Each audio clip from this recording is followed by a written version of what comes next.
Sosteen, welcome to my channel. You'll notice, new wall mural.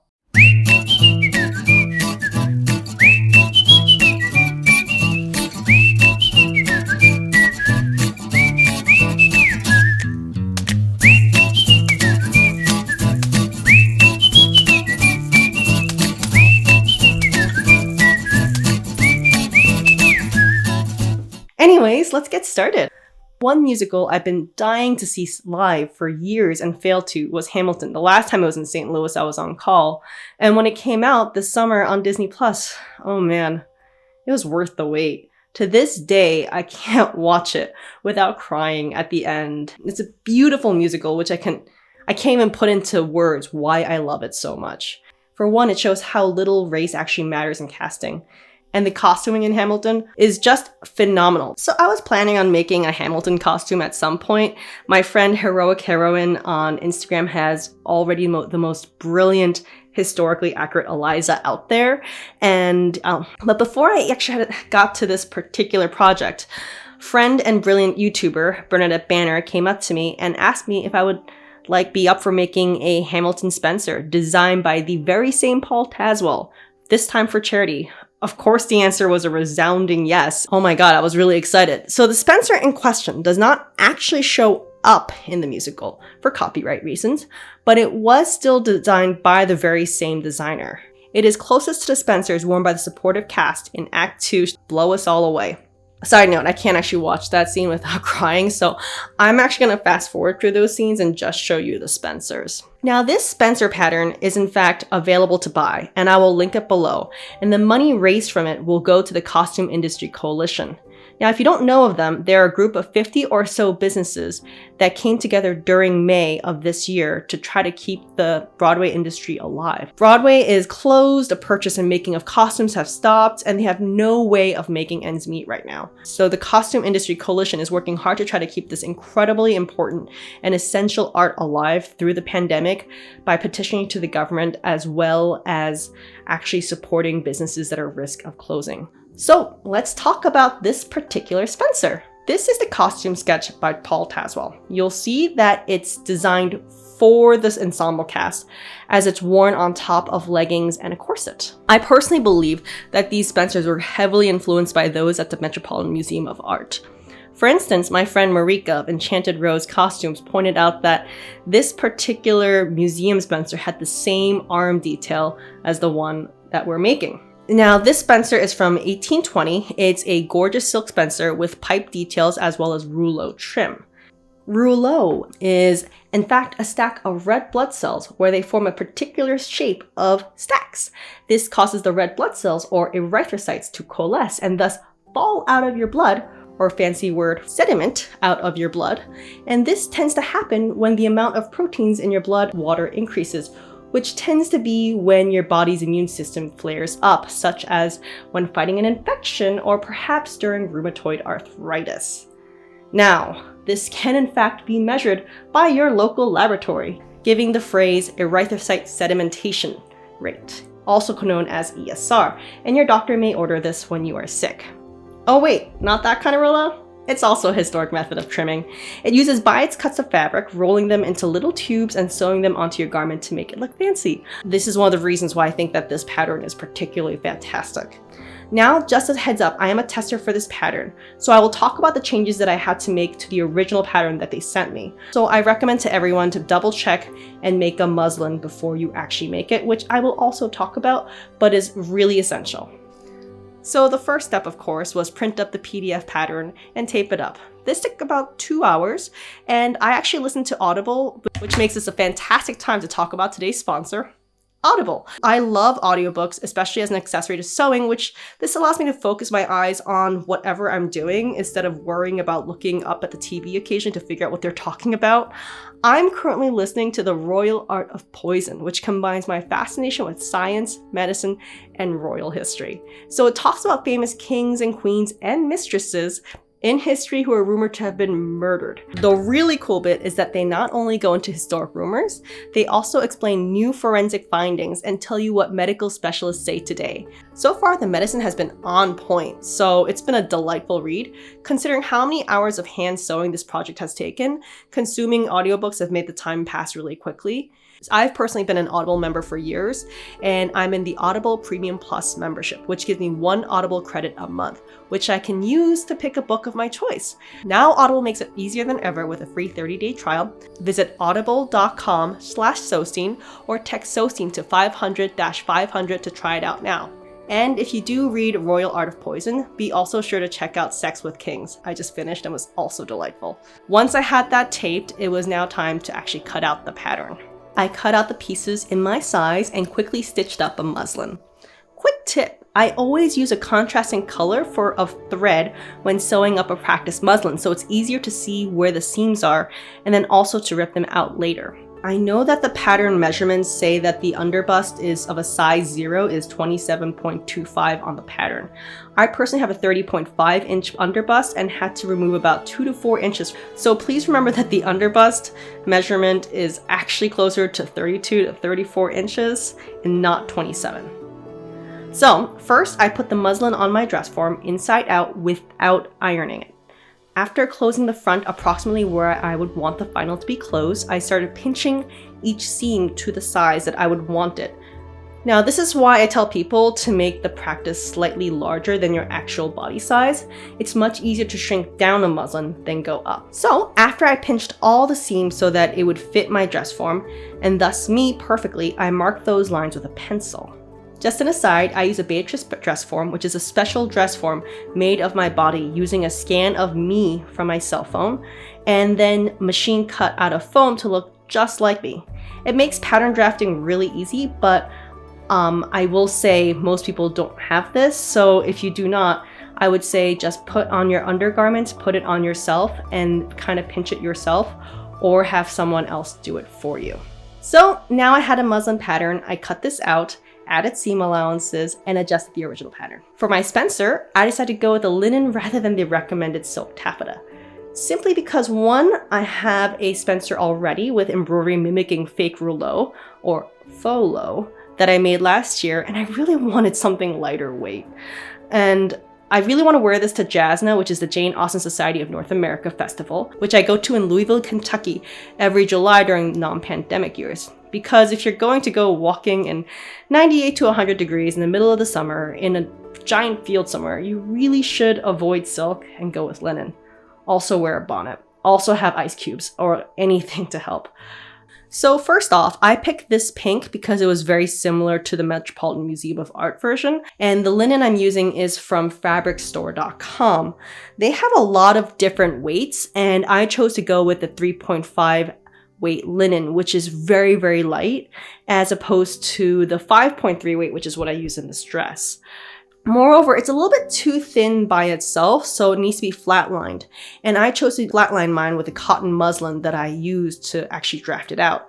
You could use a nicer cotton than I did, but honestly, I like reusing my muslin so it's not just trash. So to flatline, I pinned the top fabric to the muslin wrong sides together, and using a scant 1/4 inch seam allowance, sewed around the edges of the fabric. Since the linen is so squishy, I use a cotton muslin as the guide and then trimmed the excess linen. Afterwards, I sewed together the back of the jacket using a 5/8 seam allowance and clipping and opening the seams with an iron. Now it was time to start the trimming. First off, I decided to make the bias tape.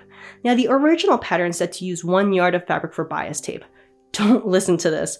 I needed about 1.5 yards, so definitely buy extra. I would probably recommend 2. Let's start out with the Rouleaux leaves trim, since that was my favorite detail. The original instructions said to buy 1/8 inch cording and then use a cording foot to sew fabric around the cording, clip the edges, and then somehow sew that down to the cording, and then that was how you're supposed to do it. That might have worked really well, but I ordered the cording and it got lost in the mail. It came about 2 weeks later, about the time when I actually finished everything.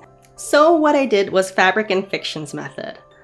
I had some GIMP It's 1.5 millimeter wide rayon wrapped around a polyester core that I usually use for 18th century trim making. So I have a lot of that at home. So I cut 3/4 inch wide bias tape and basically wrapped it around the gimp, pinning it into place and then sewing it by hand using whip stitches. If you'd like to read more about this method, I highly recommend Hannah's website, also known as Fabric and Fiction. So I used her method, except I did find it easier to put an ironed single edge along the top of the bias tape. I think Bernadette also ended up using a very similar method. I then sewed this onto the front of the Spencer, but before I do, I need to prepare the front of the Spencer. First, I cut out the linen. Before I flatlined it, I actually took the time to trace the pattern from the original onto the linen. And because I wanted to go away, I used friction pen, which disappears with heat. Now to do the mirror side, I first use a pointed Sharpie, of which I have tons thanks to my Sleepy Hollow dress, to trace out the mirror on the opposite side of the paper pattern, and then put the linen on that and trace that out with friction pen. After that, this was flatlined with a cotton muslin. Then I interfaced the front using iron-on pillion hair interfacing. The friction pen, as expected, disappeared with heat once I ironed it. So it sat in the freezer for an hour, much to the confusion of my husband, who was wondering why there was just fabric condemned to the freezer. After that, I had a wonderful time stitching the rouleau onto the design, carefully putting the whip stitched bottom of the rouleau trim next to the friction markered line so that I could hide both the pen line and the seam in one go. I really do love fiddly procedures like this, so this is probably my single favorite part of the whole process. I probably spent about an hour to an hour and a half stitching each rouleau leaf down. And my tip is just be sure to reinforce every turn of the rouleau with a couple of knots and a couple of extra stitches because those tend to pop up a little bit more. I used 1-inch circles and a bit of cotton filler left over from the time I reupholstered all of our couches and turned those into little balls and then sewed that on. After too short a period, all 6 leaves were done. Once the rouleau trim was on, I then stitched the 2 darts in the front. I did the medial, the more central darts by hand because it was so close to the rouleau that was the only way I could get sure that it really was the way I wanted it to be. And then the lateral ones, of course, I did by machine because they weren't really close to anything. I then ironed it and sort of opened them up and then just stitched them to the back, at the sides and at the top, and it was really nice. Like, I just stared at it for 2 days and it just sat on my dress form. It was a nice 2 days. So meanwhile, I had to make the double piping. I did mine a little bit differently than the actual instructions. So to make double piping, what I did is I got 2-inch bias tape, and then I got the 1.5 millimeter gimp because it's all I had. And I made 2 rows separately of the gimp being wrapped by the cording using a cording foot. And then I put the 2 pieces on top of each other and then sewed that together using my multi-cording foot. My multi-cording foot can take up to 5 cordings all in a row, so it's really handy for that. So it was really great for double piping. So then it was time to double pipe the collar. My collar piece was about a 1/2 inch too short. Always make a muslin of the collar and make sure that it fits before you actually pipe anything because you don't want to waste that precious double piping.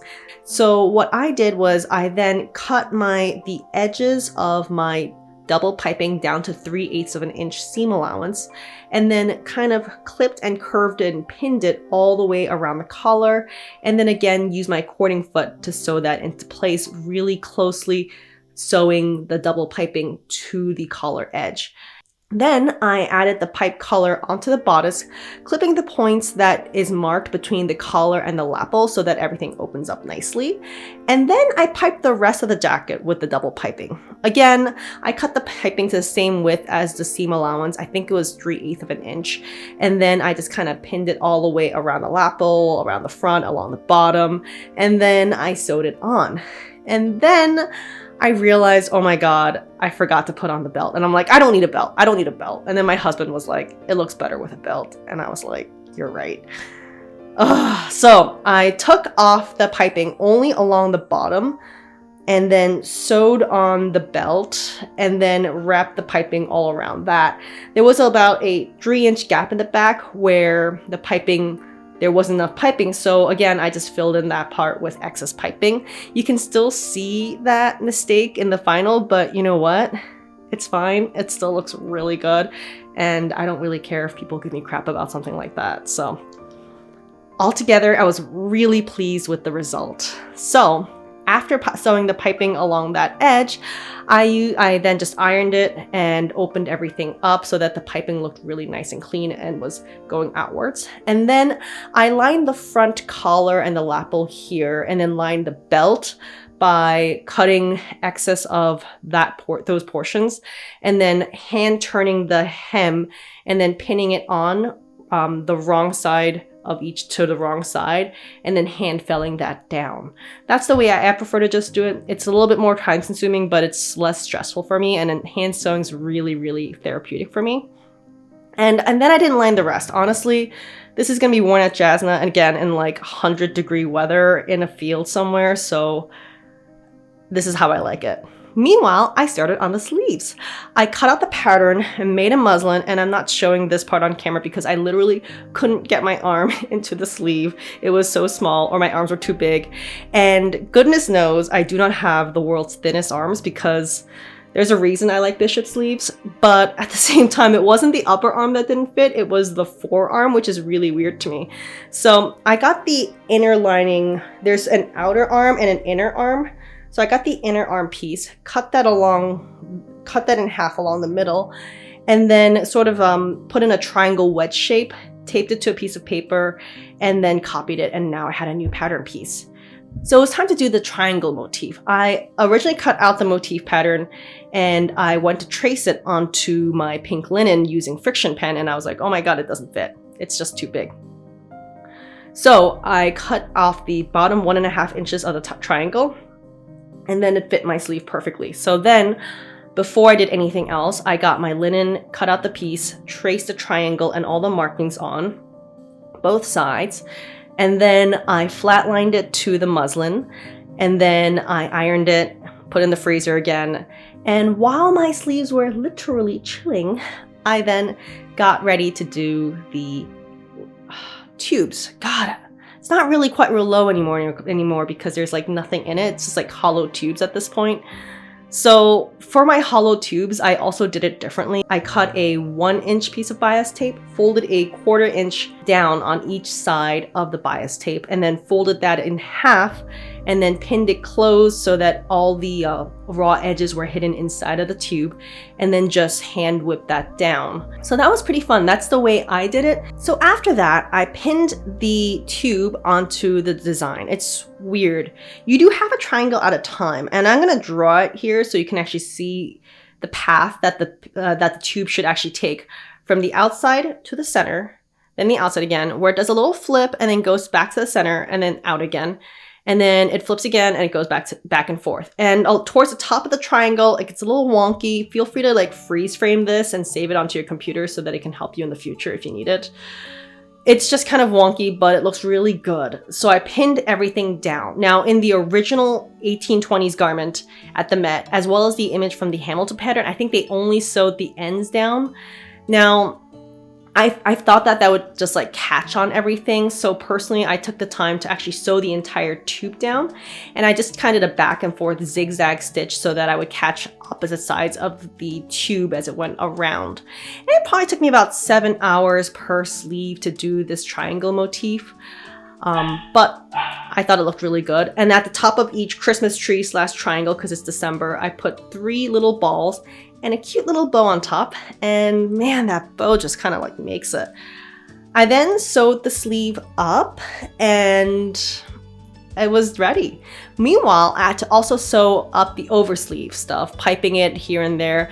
I'm not really going to go into it. That part was actually really straightforward. Every sleeve has this, where your arm actually moves. You may have excess fabric around here that you may want to cut. And then I kind of moved it and I felt the area where there's a fold in your arm where the arm moves. I got a friction pen and I like drew that out. And then I added a 5/8 inch seam allowance with a ruler and then cut the excess fabric off. And that will keep you from having excess fabric here, which actually will hinder movement. Now that's something I personally do with almost every single pattern I get. I can't think of a single pattern where I didn't have to do that. So once that was done, I was ready to actually attach the sleeves. Now first I got the inner sleeve, which is the long part with the triangle decorations, and stuffed it inside of the appropriate outer sleeve for each one. Now remember that if you look at the original pattern, I had copied over the triangle markings on the inside of the lining. So there's the one triangle in the front and the two triangles in the back. The triangles matched up perfectly on the outer and the inner sleeve. So again, the outer sleeve, the wrong side of the outer sleeve is next to the right side of the inner sleeve. And then I attached it to the bodice, right sides together with the one triangle in the front and the two triangles in the back. And I pinned it just along the bottom between the triangles. And then once that was done, I actually sewed it by machine. And then I gathered up the inner and the outer sleeves. They both need to be gathered separately, and then gathered them until it fit the bodice, pinned those together, and then machine sewed that. Then the arms were done. Then I just ironed and stitched up the hem on the sleeves, which you'll notice is actually rather intentionally long since Regency sleeves tend to go further down than other eras. If you look at this, it looks done, but it's not quite. You forgot about the petals. I cut out the 6 leaves and then I actually traced it with friction pen, all the markings, both sides mirrored and everything. So then I flatlined it, darted it, ironed it, froze it, and then it was ready for the leaves. Now the original pattern tells you to make 1/4 inch piping for the whole thing. That's a lot of effort. What it is I just got 2-inch bias tape and I folded it in half and it became 1-inch wide bias tape with one fold along the side. I got that folded edge and put it in the first innermost like petal shape, pinned it in place, and machine sewed it with a 1/4 inch seam allowance along the edge. And then I got a second piece and then covered that seam that I had already done and lined that second piece up to approximately where I thought it should go. And I did that 4 times for each petal. For the edges, I just flipped them over with an iron and then sewed it down using whip stitches so that the raw edges wouldn't fray much. Once I had all 6 leaves, petals, that done, I sewed it by hand to the top of the sleeves. There's a very handy guide to where to place the petals, but for me, I just kind of guessed and put it where I wanted it. This was not done for the Hamilton version. However, I have every intention of wearing it with my Regency outfits, as I said. So I put in 6 hooks and eyes in the front so that I could close it. And this way I could live my best Emma 2020 life. Now it was time to put it on. Now you're gonna see 3 different get ready with me's, although pretty fast. For the Hamilton version, I simply put on leggings, a corset, and then I put my jacket on top, and there you have it. I'm rocking the Ensemble cast look.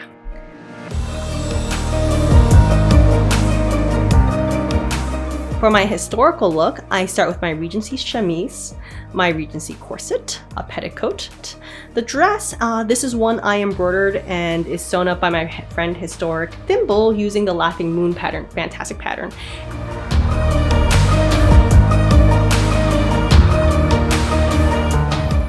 And then topped with a jacket, of course.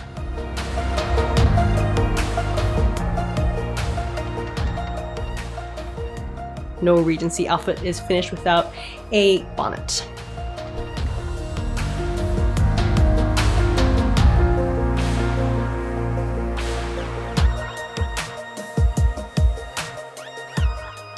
For my everyday look, I am sporting a beautiful linen dress by Linen Naive, and the jacket is on top.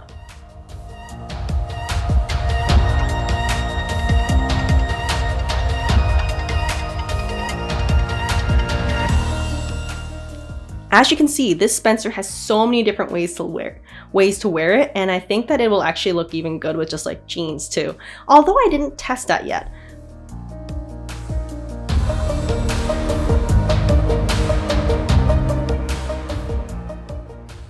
So thanks for watching, guys. As you can see, I absolutely love wearing this Spencer and plan on wearing it out basically everywhere. If you would like to buy this pattern and support the CIC, please click the link below. If you like the pattern but don't really feel like making the Spencer, please consider making a $10 donation to the Costume Industry Coalition. I know it'll help a lot. And if you like this video, please subscribe. I should be posting again within the next 2 weeks.